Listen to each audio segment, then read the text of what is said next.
तो आज हम टॉपिक पढ़ेंगे वैक एथिक्स एंड कल्चर यूनिट 1, जिसमें हम नैतिकता पे बात करेंगे।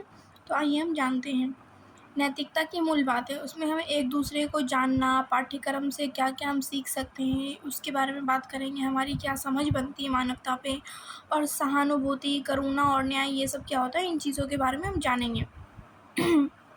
तो है नैतिकता। नैतिकता की जो मूल बातें हैं, वो नैतिकता का आधार उन मूल सिद्धांतों या मानकों को संदर्भित करता है जो ये तय करने में व्यक्तियों या समूहों का मार्गदर्शन करते हैं कि क्या सही, क्या गलत, अच्छा या बुरा और नैतिक रूप से स्वीकार्य और अस्वीकार्य है।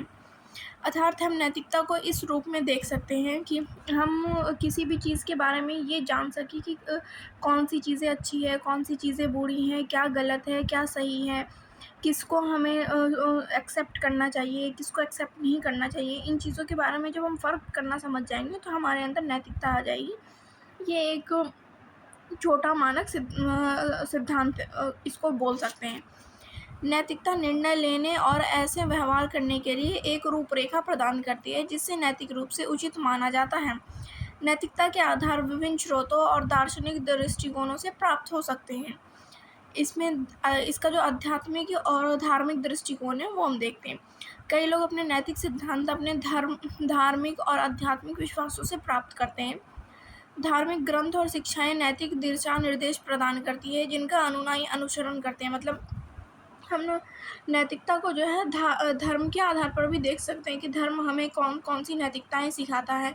हम धर्म से किन किन नैतिक बातों को सीख सकते हैं।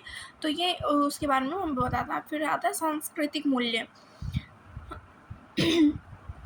सांस्कृतिक मानदंड और परंपराएं नैतिक मानकों को आकार देने में महत्वपूर्ण भूमिका निभाती है। विभिन्न संस्कृतियों में परंपराओं, रीति रिवाजों और सामाजिक मानदंडों के आधार पर नैतिक व्यवहार के अलग अलग दृष्टिकोण हो सकते हैं। सांस्कृतिक व्यवहार मतलब हमें हमारी जो संस्कृति में जो चीज़ें हमें मिलती हैं, या जिन नैतिक आधारों को हम समझते हैं, उनसे कौन कौन सी परंपराएं समझते हैं और उन परंपराओं के आधार पर किस नैतिक आधार को हम समझते हैं, वो सांस्कृतिक मूल्य में आती है। उसके बाद है दार्शनिक दृष्टिकोण। दार्शनिक सिद्धांत नैतिकता के लिए व्यवस्थित दृष्टिकोण प्रदान करती है, जैसे कर्तव्यवाद, उपयोगितावाद, सद्गुण नैतिकता और अस्तित्ववाद। दार्शनिक नैतिकता में हम अपने कर्तव्य के बारे में बात करते हैं। उपयोगितावाद मतलब हम लोगों को किस तरह लाभ पहुंचाने के लिए तत्पर हैं, उन चीज़ों के बारे में बात करते हैं। वर्च्यू इथिक्स यानी कि सद्गुण नैतिक, हमारे कौन कौन से अच्छे नैतिक हैं, उन चीज़ों के बारे में। और अस्तित्व कि हमारा जो अस्तित्व है वो नैतिकता को किस तरह दिखाता है। फिर आता है मानव अधिकार। नैतिक विचार एक मानव अधिकार है जो प्रत्येक व्यक्ति की गरिमा और मूल्य पर जोर देता है। उसी तरह उपयोगितावाद यह सिद्धांत कहता है कि किसी कार्य की नैतिकता इस पर निर्भर करती है कि वह कार्य कितने अधिक लोगों के लिए लाभदायक है। तो उपयोगितावाद जो है वो लाभ पर आधारित है। कर्तव्य या नैतिक दायित्व के विचार पर आधारित या मान्यता है कुछ कार्य परिणामों की परवाह किए बिना सही या गलत होते हैं। जैसे हम कोई भी कार्य करते हैं तो उसमें हो सकता है कि कुछ हमारी नैतिकता के खिलाफ हो, हम कुछ चीज़ें गलत बोल रहे हों। झूठ बोलना हमारी नैतिकता के खिलाफ हो सकता है, लेकिन अगर उस झूठ से हम किसी सही चीज़ को उभार रहे हैं या किसी सही चीज़ को सामने ला रहे हैं, तो वो कर्तव्यवाद में आता है। सद्गुण नैतिकता, इससे पहले मैंने ऊपर बताया कि ईमानदारी, साहस, दया, करुणा भावना इन सब पे आधारित होता है। और सामाजिक अनुबंध, ये सिद्धांत कहता है कि समाज में नैतिक सिद्धांत एक पारंपरिक अनुबंध के रूप में विकसित होते हैं जहां व्यक्ति परस्पर नियमों का पालन करने पर सहमत होते हैं। उसी तरह है एक दूसरे को जानना। नैतिकतावाद में हम एक दूसरे को जानते हैं, उनकी बातों को समझते हैं, उनसे बातचीत करते हैं, अपने मूल्यों को साझा करते हैं। उसके बाद में उनके बातचीत करने की जो शैली होती है, जिसे संचार शैली कहते हैं, उन शैलियों को समझते हैं। फिर उनके आधार पर अपनी समझ को विकसित करते हैं और सामने वाले व्यक्ति को समझने का प्रयास भी करते हैं। नैतिकता में टीम गति, संघर्ष समाधान दृष्टिकोण, मतलब जैसे हम किसी भी संघर्ष का समाधान किस दृष्टिकोण से कर रहे हैं, या हम अपनी टीम को समझने के लिए कैसा सद्भाव बनाते हैं, उस चीज़ों पर आधारित होती है। विश्वास, किसी भी रिश्ते में विश्वास रखना बहुत ज़रूरी होता है। तो नैतिकता के अंदर विश्वास और पारदर्शिता अत्यंत आवश्यक हो जाती है।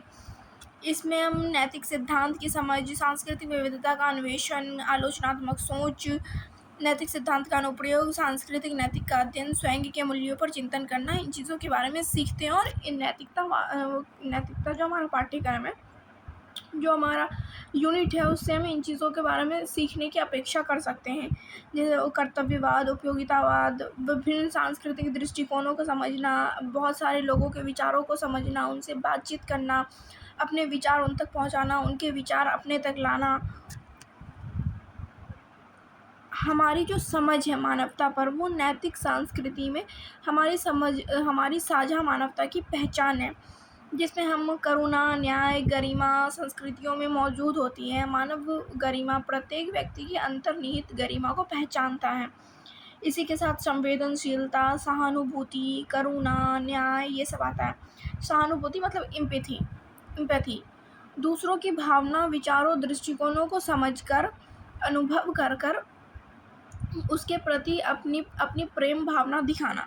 करुणा हो जाता है कि दूसरे के कष्ट को समझकर उसको कम करने की इच्छा रखना, और बहुत हद तक उसको कम करने के लिए अपने जो उपाय होते हैं, जो सॉल्यूशन होते हैं, वो बताना, और उस आदमी के लिए क्या बेस्ट है वो बताना। न्याय जो है वो संसाधन, अवसरों और व्यवहारों का न्याय संगत और समान वितरण है। ये नैतिक न्याय, सांस्कृतिक समझ और वैश्विक नागरिकता में निर्माण का मार्गदर्शन करता है। तो गाइज़, आज के लिए बस इतना ही। यहीं पे हमारा यूनिट 1 वैक, एथिक्स एंड कल्चर समाप्त होता है। Thank you.